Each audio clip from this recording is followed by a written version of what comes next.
تشابي ألونسو، أسطورة وسط الميدان الذي تحول إلى مدرب، يعود إلى سانتياغو برنابيو بإرادة جديدة لتجديد ريال مدريد.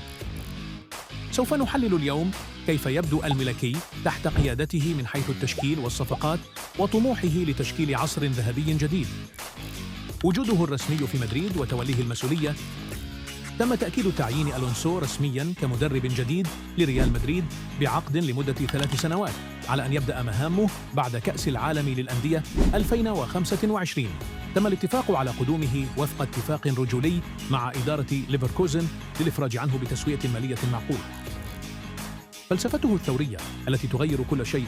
ألونسو يعتمد نظاماً هجومياً ذكياً يعتمد على 3-4-3 أو 3-5-2 مع ثلاثي دفاعي متحكم وجنود أجنحة نشيطين يدعمهم ثنائي محوري مرن ومتوازن. دفاع متقدم وديناميكي. سيستخدم 3 مدافعين مركزيين يلعبون بخبرة عالية، مع اقتراح تعزيز الموقع بصفقات مثل دين هويجن، محور مزدوج ذكي.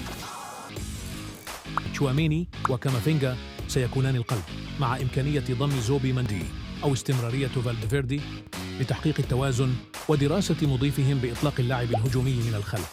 الأجنحة المتحركة. أظهرت فروض ألونسو في ليفركوزن أهمية جناحين متقدمين، وسيكون ترينت ألكساندر أرنولد الخيار المثالي على اليمين، بينما الشق الأيسر يتم تكثيفه عبر صفقة محتملة لكاريراس أو غريمالدو.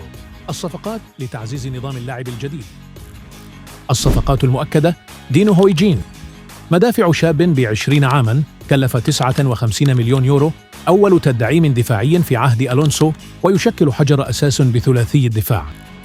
ترينت ألكساندر أرنولد انضم مجاناً في الأول من يونيو بعقد طويل لتعزيز طريقة اللعب بخط اليمين الهجومي. ألفارو كاريراس، ظهير أيسر شاب، الاتفاق شبه مكتمل، من بنفيكا ب50 مليون، وقد ينضم بعد كأس الأندية ويحل محل ميندي ومنافسه من نجوم الشباب. الصفقات المحتملة: فرانكو ماستانتونو، لاعب وسط هجومي يقع قريبا من ريفر بليت، سيبدأ أساسيا كجناح أو صانع ألعاب ضمن خطة ألونسو الشبابية. مارتين زوبيميندي، هدف رئيسي في الوسط بصفته مفتاح توازن وتعزيز محور البناء من الخلف بقيمة 60 مليون يورو تقريبا.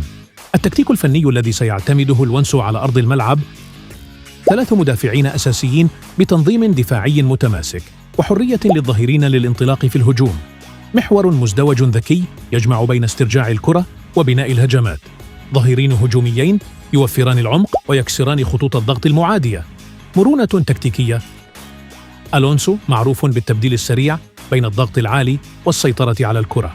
الرؤية التكتيكية لتشابي ألونسو في بناء الفريق: فريق هجومي مبني من الخلف، بناء من الثنائي الدفاعي والمحوري، ثم التوسع عبر الأجنحة.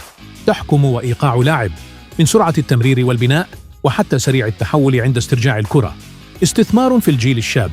دينو هوايسن، كاريراس، ماستانتونو يمثلون رؤية طويلة الأمد في الهيكلة البيضاء. تشابي ألونسو لا يكتفي بتغيير مدرب، بل يغير العقل الأبيض بالكامل، بثلاثي دفاع محكم، محور مزدوج متحفز، أجنحة هجومية نشطة، وصفقات نابعة من فلسفته. الملكي يستعد لثورة تكتيكية تضعه في صدارة أوروبا. الموسم القادم سيكون فصلاً جديداً في عصر ألونسو المدريدي. وفي الختام، لا تنسى الصلاة على سيدنا محمد.